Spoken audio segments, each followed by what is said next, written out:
I'm Lavelle Smith Jr. I was born in Louisville, Kentucky. I'm a dancer, choreographer, producer, and director. I've been working with many superstars like Beyonce, George Michael, Rolling Stones, Rihanna, Usher, Janet Jackson, and so many others. But I'm more known for working over 23 years with the one and only King of Pop, my friend, Michael Jackson.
According to the LA Times, Michael Jackson has been pronounced dead.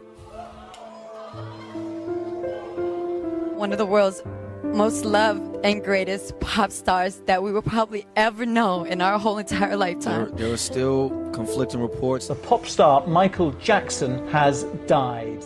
Michael Jackson is dead. Michael Jackson. Are you being serious? Michael Jackson's dead. No. We're not taking that. Michael Jackson is not dead. No, Michael Jackson cannot be dead. He's not dead. No, whoa. He's not dead. Are you serious? He died of a heart attack tonight in LA. A heart attack? My brother, the legendary king of pop, Michael Jackson, passed away on Thursday, June 25th, 2009 at 2:26 p.m. CNN was calling me, all the news agencies were calling me. Because for me, when I heard it, I thought, oh, okay, it's just a way to get out of doing all those ridiculous, stupid concerts. And then they kept saying it. You know, first it was a Michael Jackson coma.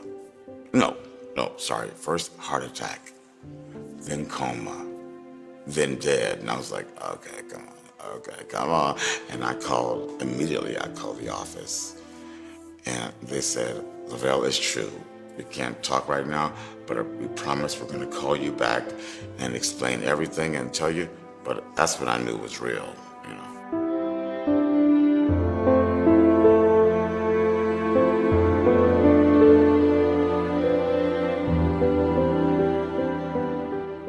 This can't be true, or it's impossible. This just cannot be true. And I remember sitting on the edge of my bed, just sitting there and kind of in a numb, kind of gone, someplace else kind of state. And then I got up, went to the living room. I remember hearing my mom crying, and she was just saying, oh, poor Catherine, over and over. And that's when I realized that, oh yeah, you know, I lost a friend and, someone that I love to work with, but it's more personal than that. And my mother kind of brought it back to me and helped me realize and see that it's, yes, the world has lost a major talent, but that family has lost a son, a brother, a father. And that is bigger than anything else. Sorry. And then as you find out, he died from an overdose of medication that is not prescribed, but has to be given to you intravenously by a doctor. I thought, wow, this is very strange. But at the same time, I think that those things didn't stay in my mind. Michael took medication, obviously, because of the burn in his scalp that never really healed from the Pepsi burn from that commercial. And I know that burns are, from what I understand, my mother's a nurse. She says burns are very, very, they're hard to heal, but they're also very, very painful. So I don't know when he started taking pain medication, but no, I never saw it affect his work at all. No, not at all. I was shocked when I found out he was taking pain medication, but it didn't surprise me because, like I say, that burn never healed and properly. And also I know he hurt his ankle, and I think he had other aches and pains, as dancers always do. And Michael would throw his body down to the ground and think nothing of it. I would love to, walk on stage again, I'm sorry. I would like to be on stage. Can you imagine, that feeling was so beautiful. But I know he's not. He's not. We have the music and we have the videos. And I think we have to cherish that. But yes, it stunned me beyond belief. But to be honest, I was so numb. It was so shocking that I had no emotions for a year. And then once I did a TV show, Move Like Michael Jackson, and interviews like this, and they asked me, everything, and I said, I kept saying to them, Michael Jackson is, and they said, cut, Mr. Smith, you have to say was. It's past tense. And I said, okay, I got it. Michael Jackson is. I said it again and again. But the moment, the very moment I said Michael Jackson was, I lost it. Because it's final. When you admit to yourself that your best friend, your good friend, your dear friend is dead, it's final.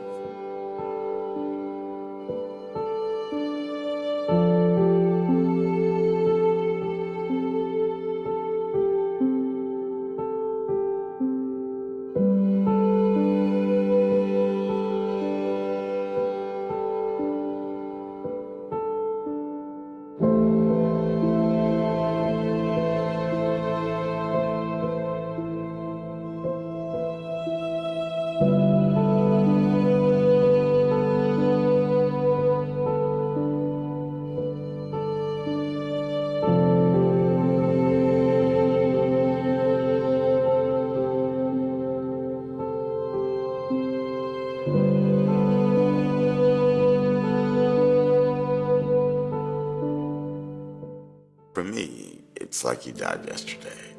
It doesn't go away. It's like my grandparents, my nana and my papa. It's like yesterday, so it doesn't go away.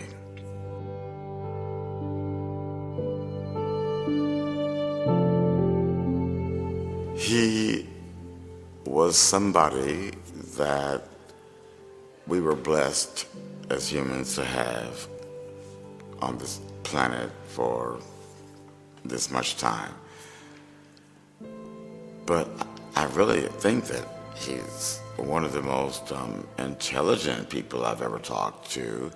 We could talk about every subject. We could talk about physics, why the universe works. We could talk about everything, and we could go back and forth this way. But Michael was super intelligent. We could talk about diverse things.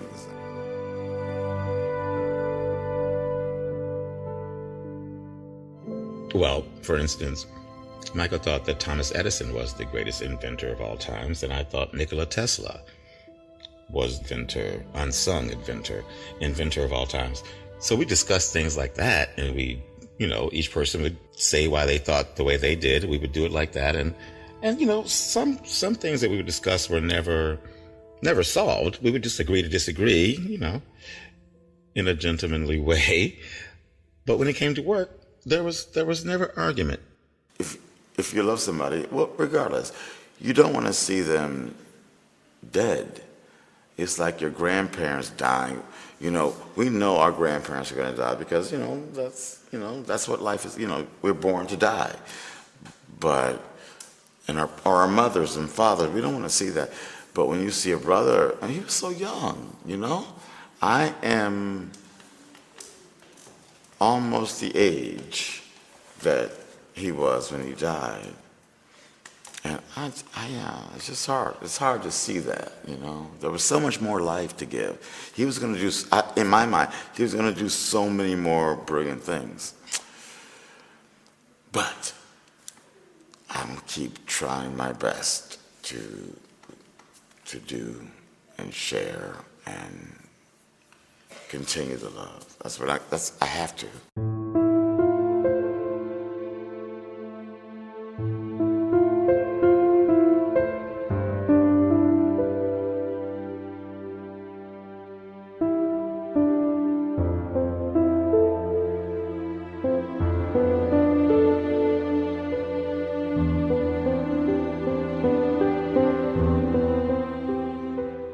It was a wrap. Yeah. But you know, I feel him with me. I feel him, you know, he's a part of me, you know. He taught me how to perform on stage and how to give the audience what they want and to say to yourself, I'm going to go out here and I'm going to give my best and I'm going to do it. He taught me these things. So, and that's why I do what I do. That's why I do the workshops. We have to, in this way, we have to continue his legacy of love and of kindness and of all the things that I feel that the world has lost. You know, when somebody like that dies, we don't just lose the human, you know, because we know the spirit lives forever. So, but we do lose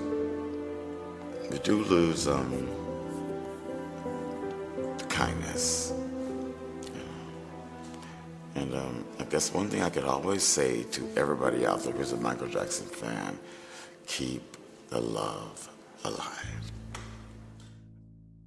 Mr. Jackson, in the latter portion of 1993, there were some allegations leveled at you concerning improper conduct with some young boys. I assume you're familiar with the fact that those allegations were raised. Is that right? Yes.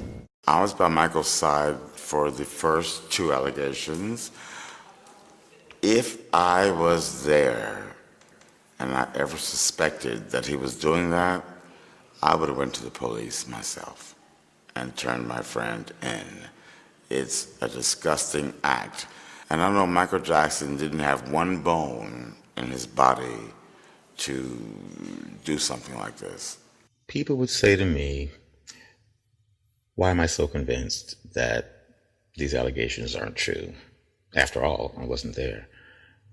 And I would say to them, I spent so much time with Michael, and I watched everything, and I really believe in my heart that I know the man. And I just know that's not something that he's capable of doing. Michael loved children in a way that helped him relive his childhood. And in children, I believe Michael saw the future of America, the future of our world. And I don't think he'd ever do anything to hurt a child. It broke his heart to see children without things, without homes, without medication, children in burn units. That broke his heart. And I just believe and am convinced that because of those reasons, it would never hurt a child. And of course I wasn't there, but if you look at the picture in its totality, the allegations they're flimsy at best, ever-changing and morphing. And like I said, and I'll say it again, I knew the man, and the man I know is not capable of that kind of thing. I think that when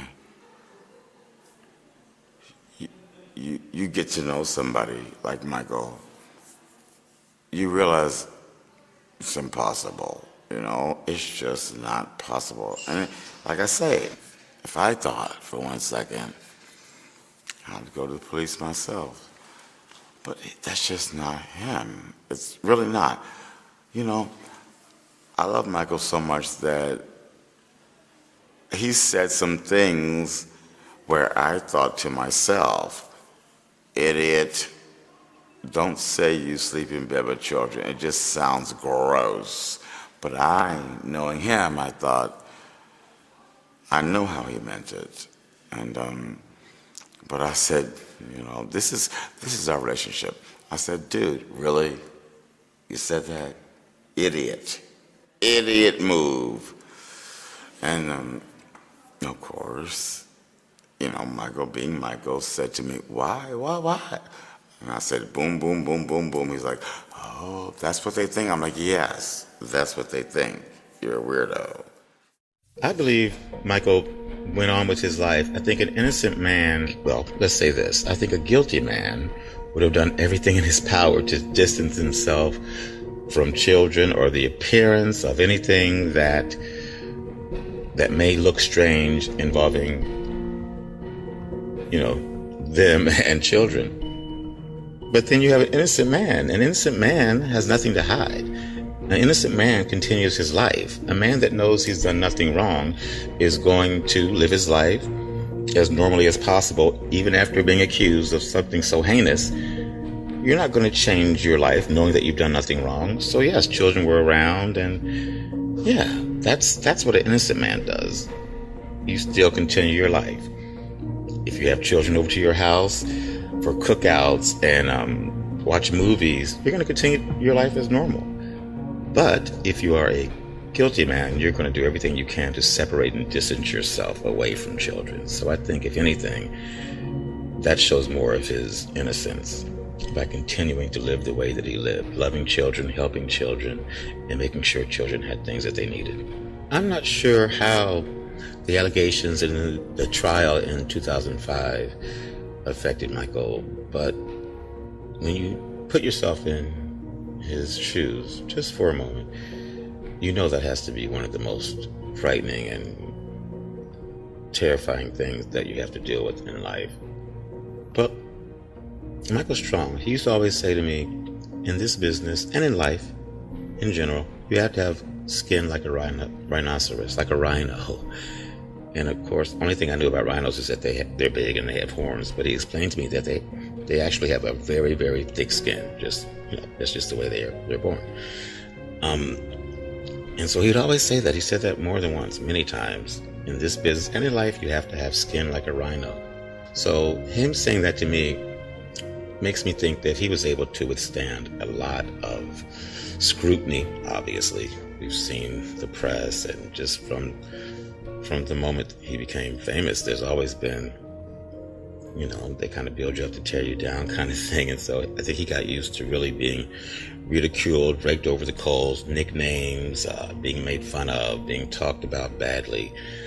And I think he developed a very thick skin. So in my mind, I'm pretty sure, even though the 2005, you know, allegations and then trial, I know it had to be tough on him and his family. But I'm sure that he put that into effect. He just put on his armor, his rhinoceros skin, and dealt with it. But, you know, human. He's a human man, so, you know, it was ripping him up inside. It was tearing him up inside. It was hard, but Michael's a strong man. So, as hard as it was, he dealt with it. And we all saw it. It was hard, but every day, going to court, dealing with it best you can. That's the kind of man he was. People used to ask me, why does he love you so much? Because I tell him the truth.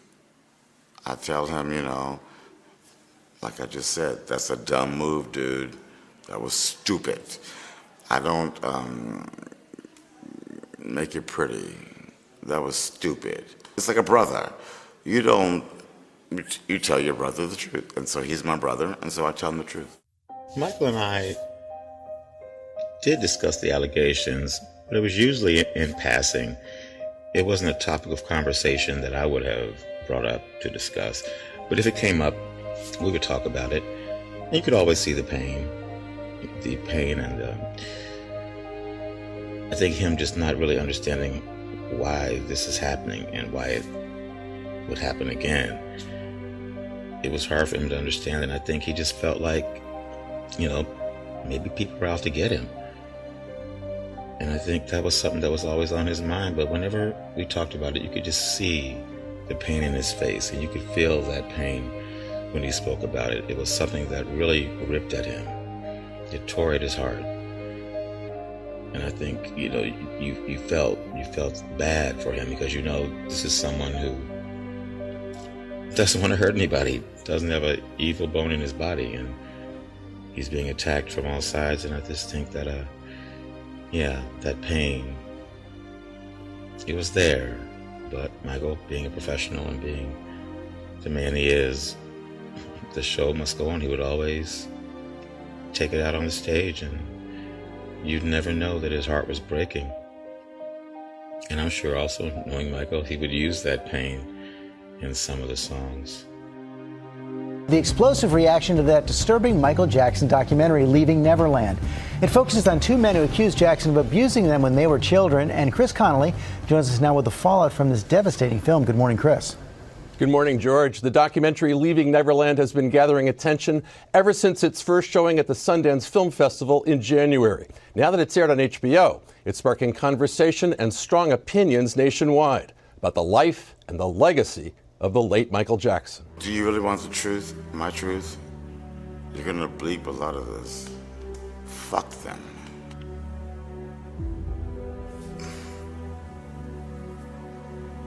Why? Why? He gave you everything. And it's heartless to do that to a man that can't defend himself. So why? I hate to say why I think they're doing it, but I'm gonna say it. Money. Dollar signs. These people, they are bankrupt. They are corrupted. They will sell their souls to the devil. I'm sure a lot of us have thought, how would Michael react to this, what's happening now, these allegations, if he were alive? And first I always think to myself, this would not be happening if Michael was alive. It just simply would not be happening. They wouldn't have the guts to do this if he were alive. But let's say on the out chance, on the remote possibility that he would react and that they would have the guts to actually throw these allegations in his face if he were alive, he would be himself. And he would stand up and say, this isn't true. And I'm sure he could tell us so much, much more of why it's not true and how he could prove it wasn't true and the reasons behind what's happening. There's a lot we don't know. And I'm sure he'd be able to shed light on what is actually behind it and what they want to get out of it. And he'd be able to tear it down, knock it down, brick by brick by brick. But let's be honest, if Michael Jackson were alive, this would not be happening. Plain and simple.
did a TV show with Wade in London, dance show. I was a judge. And so, yeah, of course, I've known Wade his whole life, since he was 10. I was there when Michael met him. But I believe that we have to listen to the people who say they've been abused, women, men, whatever, and really look at it and say, is it true? We have to look at it. We can't just dismiss it like it didn't happen. We have to say maybe it did. And I've done all my research, and I know it didn't happen. And you guys are liars. And there's a special place in hell for you. You know. But when a dead man is abused that way, that's just, it's weak sauce. It's just weak sauce.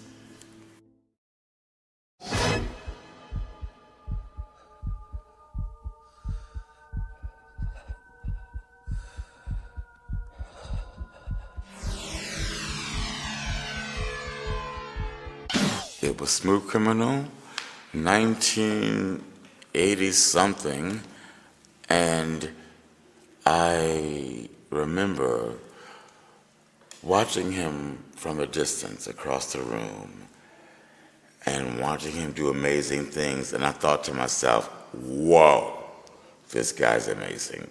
This guy's amazing.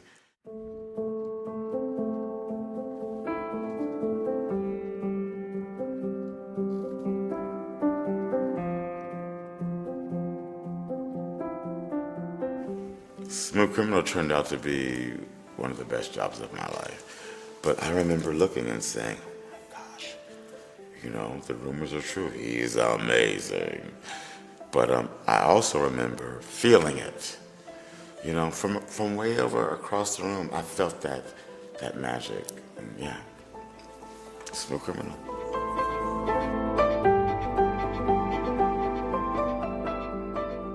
If I told you that Smooth Criminal was one of the best things I've ever done as a dancer, it's true. It was like being on a soundstage in the golden age of Hollywood, creating a musical.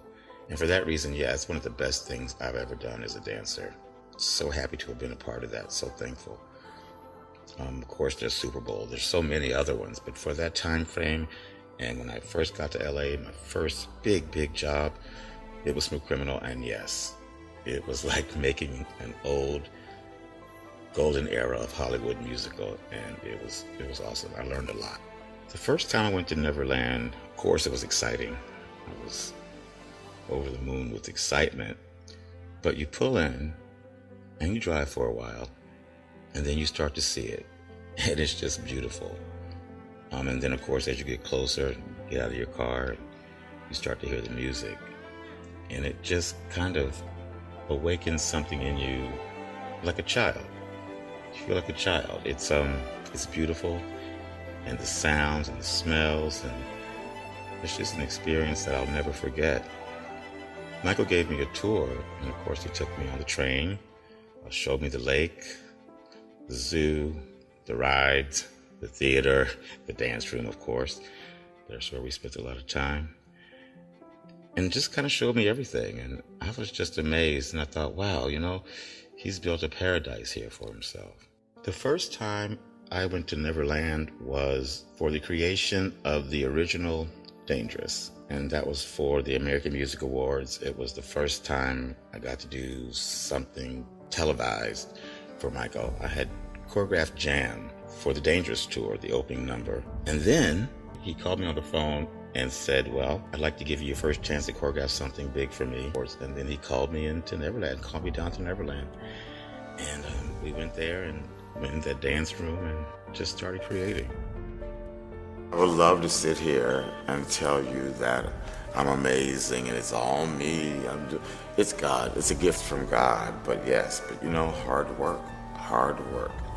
Michael Jackson, as we all, you know, talk about, was a perfectionist, but he would push me to the edge of insanity to get the best out of me. And you know, every artist I've worked with, Beyonce and all the others, they're lucky because the man pushed me to be a perfectionist and to always expect the best from myself and always to give my best, give my all, give everything you have. More people, okay. We'll count 1, wait, pick it up, 1, 2, 3, 4, bam! Oh, you gotta do it again. 1, 2, 3, 4. Right, now do the scoop. 1, 2, 3, 4. And the camera just move around and come out. It'll come out. I got you. But I want dust on this that. way. Okay, dust on the floor and dust on his shoes. So bam! God, boom. Okay. Okay? Cool. And the snap that you wanted, the dust snap? Yeah. For the ghoulie, we have a little bit wider, so maybe let's see what this. Okay. We'll have pauses between 5, 6, 7, 8. Again.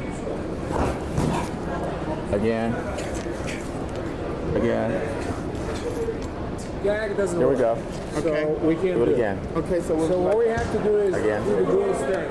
Again. So we. Wait, one more. It should start there. That's how it should be framed. Do it again. 1, 2, bam. That's where it should start. You should hit hard. But don't hit hard. 1, 2, 3, 4. Yeah, that's how it should do. See? Well, you want more than one, right? Yeah. See, one would be like that, and one can be here. But I like to have one like bam, bam. But no higher than breast and up. See where it's like right about there? But lay down, Lavelle. Lay your head down. So it's like that. Okay. See? Then when they start scooting, the camera just move out. Okay, to show Move out, yeah. We used to have a saying, leave it on stage, you know? Leave it on stage. Give it all the sweat, all the hard work, leave it on stage. No regrets when you walk off stage. That's the worst thing, to be like, oh, I wish I'd. No. Michael taught us to not just me, you know, all the dancers. Leave it on stage. Don't ever walk off with a regret saying, oh, I wish I'd done more. No. Give it all. Ladies and gentlemen, one of the most remarkable performers in American history, the king of pop, Mr. Michael Jackson. We did a Democratic convention for Bill Clinton. He was the president at the time. And you know how those jobs are, it's a little bit crazy. But Michael said, Lavelle, I'm like, what? Come up here. I want you to meet Bill. I'm like, Bill, what the heck is Bill? But it was Bill Clinton. And I was like, oh, you're our president. It wasn't televised. It was to raise money for the Democratic Convention. It was amazing. We had flown in from shooting for the American Bandstand 50th anniversary special. So we shot that. We all got on a plane, all the dancers and everyone, and we went to New York and checked into the hotel.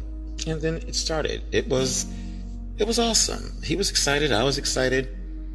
Bill Clinton was there, and he was possibly going to do a saxophone solo in a part of Black or White, but at the last minute he decided he wasn't going to do the solo, so we carried on as normal. And it just turned out to be a fascinating and historic moment. Looking back, you know, we couldn't have seen the future. We didn't know what that would be Michael's last live performance. But it was special. I remember, you know, I was working, you know, everybody's doing their own thing, and Michael and Bill Clinton were on stage just talking, and I hadn't even noticed that. And I heard over the microphone, Lavelle, come to the stage, come here. That was with an excited voice, very excited Michael voice. I didn't know what it was. And then I turned around to look at the stage, and I was like, oh, he's talking to Bill Clinton. Maybe they're going to do the solo. Maybe the saxophone solo is going to happen now, you know. But anyway, I got to the stage, and Michael said, I just want you to meet Bill Clinton. And I remember just shaking his hand and looking. I'm a very tall guy. Bill Clinton was very tall. I had no idea how tall he was. And it was just such an honor, you know, that he took that moment to introduce me to the President of the United States. I just thought that was a very special moment that I'll never forget. But yeah, the performance itself was very nice. We decided to go with a smaller group of dancers. not the big dangers that we usually do. We had shrunk it down to, I think, 6 of us, 6 dancers and Michael, and it was really, these guys, every dancer there on that stage was just there for Michael. It was so obvious everybody was there for him. And we all just killed it. It felt so natural, so good, and I think even he said, "Oh, that felt nice." And it was the audience is there, so it's not being taped. It's not a TV special. It's a one-time, leave it all on the stage, give it all you got kind of moment. And we did that. And it was beautiful. It was truly beautiful.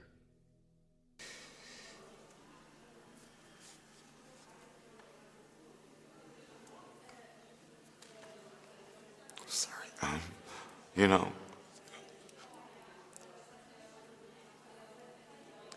I must say that Michael introduced me to so many legends.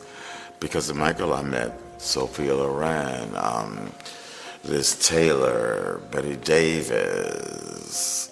The list is endless. And like I said, I can't thank him enough, And like I told you earlier, that's one thing I regret, that I didn't say thank you enough to him for changing my life and being such a big part of my life and, giving me all that love. I wish I could have said thank you more.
Because he takes those on.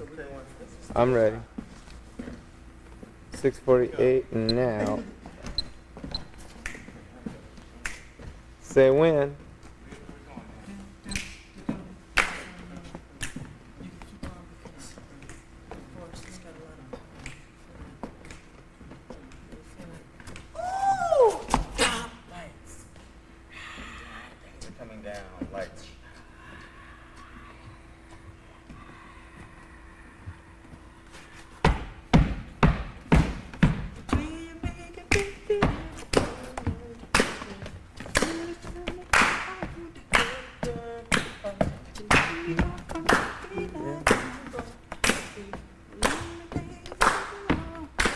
This is loading.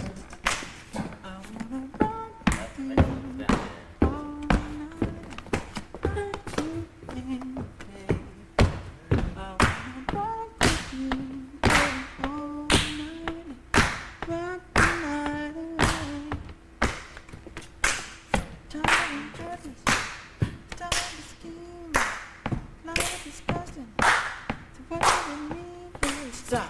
Edit.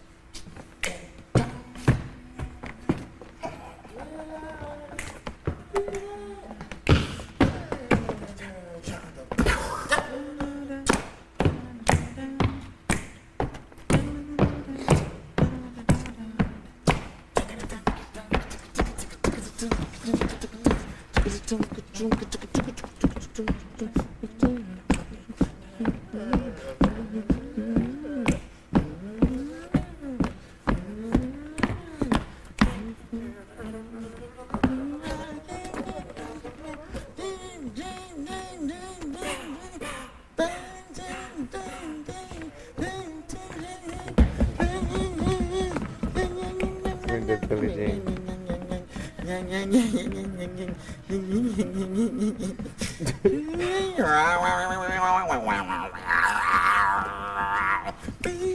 here. I'll give it a silhouette. He's talking about. Screen. It's down already. Back right.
Oh, I'm gonna say this, but he said, they're trying to kill me.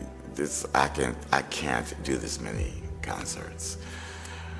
And when he really explained to me what they wanted him to do, I thought, oh, dude, rethink that contract, because that's a lot of work.